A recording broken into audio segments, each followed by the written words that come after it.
கிறிஸ்துவுக்குள் பிரியமானவர்களே, ஸ்தோத்திரம். மேன்மைக்கு முன்னானது தாழ்மை. பிரியமானவர்களே, தேவனுக்கு பிடிக்காத குணம் மேட்டிமையான குணங்க.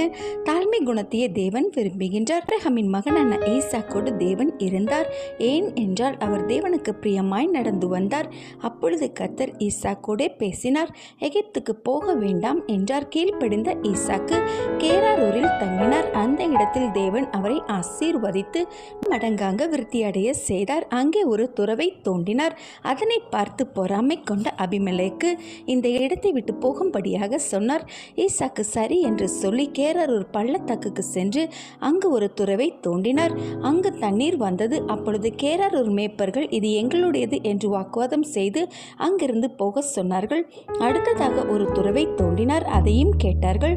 பின்பு வேறிடம் சென்று துறவை தோண்டினார். அந்த இடத்தில் யாரும் பிரச்சனை செய்யாததால் அதற்கு ரெகோபோத் என்று பெயரிட்டார். எவ்வளவு பெரிய தாழ்மை குணங்க அவருக்கு! ஆதலால் தேவன் அவரை கைவிடவே இல்லைங்க.